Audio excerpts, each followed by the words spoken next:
Suara angin berdesir lembut di lereng Gunung Geni.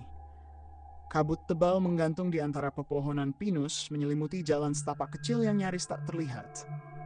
Dan di sanalah langkah-langkah Albi bergema perlahan menembus sepi yang seakan menelan dunia. Namaku Albi.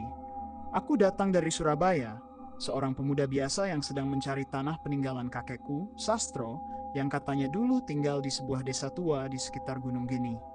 Sebuah tempat yang kini bahkan tak lagi tercatat di peta.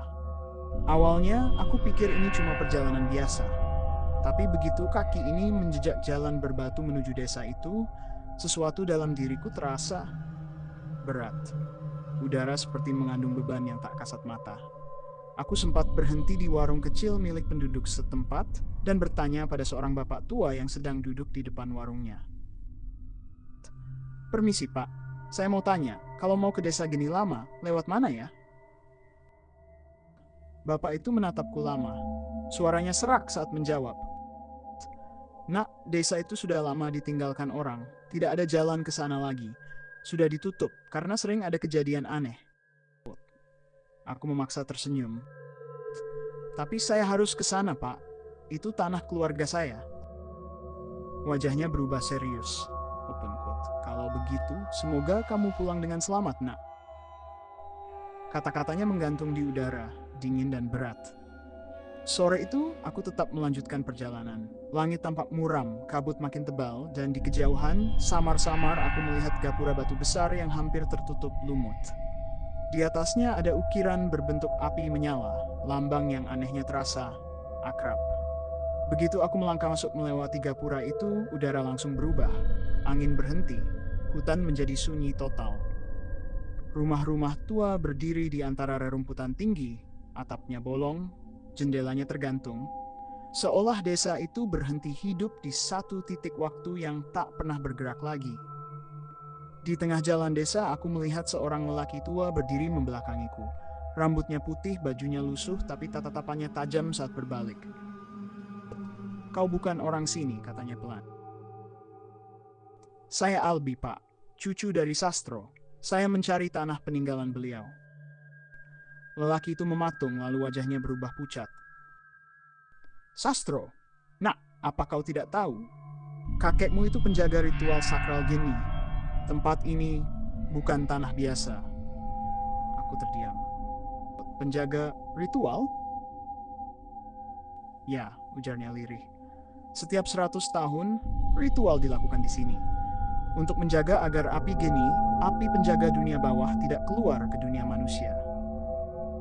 Aku tertawa kecil walau bulu kuduku berdiri. "Itu cuma mitos kan, Pak?" Lelaki itu hanya menggeleng pelan. "Kalau itu cuma mitos, kenapa semua penduduk pergi dan tak pernah kembali?" Suara angin tiba-tiba mengaum pelan dari arah belakang.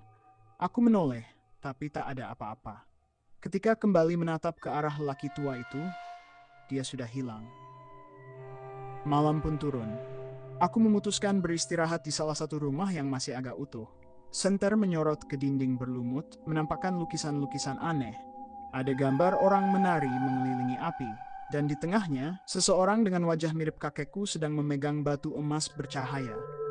Aku mendekat. Tiba-tiba dari belakangku terdengar suara perempuan berbisik. "Kau tidak seharusnya datang ke sini."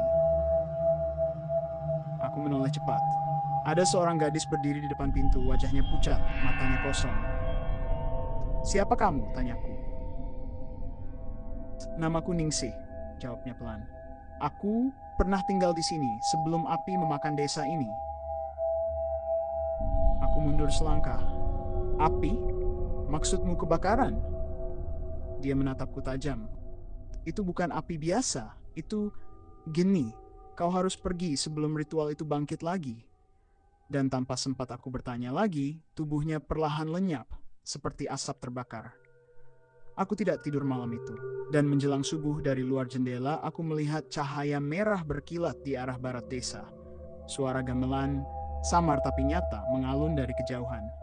Dengan rasa penasaran bercampur takut, aku mengikuti cahaya itu. Langkahku membawa ke lapangan besar di tengah desa. Tempat ada altar batu dengan ukiran nyala api. Dan di atas altar itu berbaring batu berwarna emas yang tampak berdenyut seperti jantung.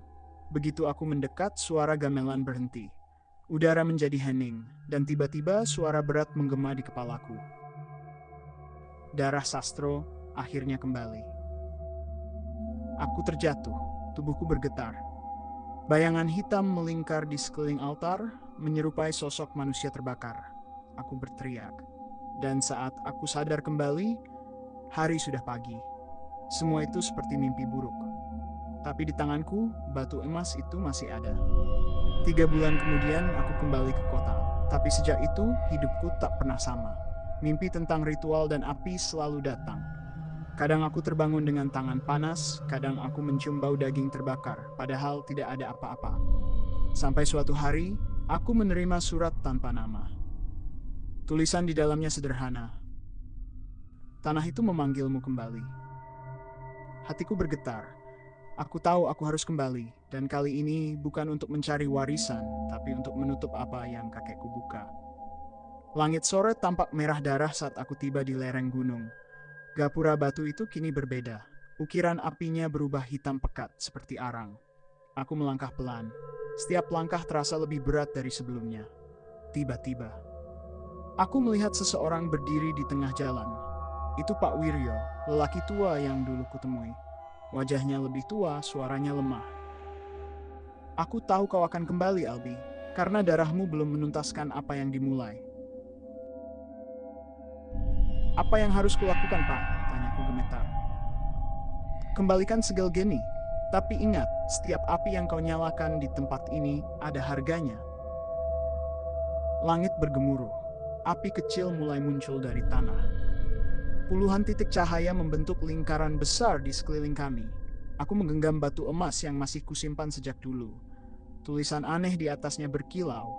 Aku membaca mantra yang terukir di sana, suara angin berhenti, tanah bergetar.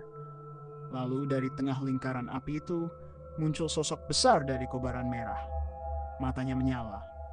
Wajahnya bukan manusia. Siapa yang berani membangkang Jeni? Aku gemetar. Aku bukan ingin membangunkanmu. Aku ingin menutup apa yang telah dibuka oleh kakekku. Bayangan itu tertawa.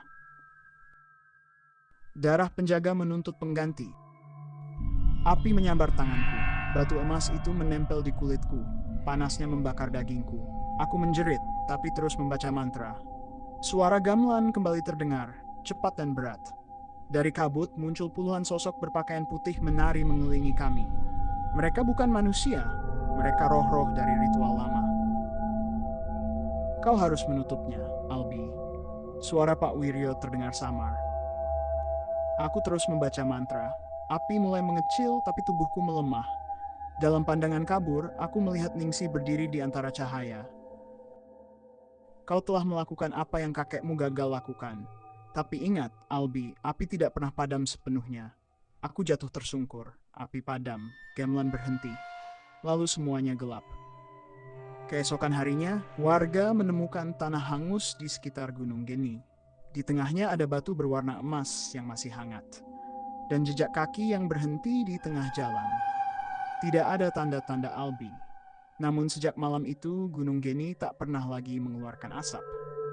Tapi setiap malam Jumat Kliwon, orang-orang bersumpah mendengar suara gamelan dan langkah seseorang di antara pepohonan. Api tidak padam, ia hanya tidur, dan penjaganya masih berjalan di antara kita.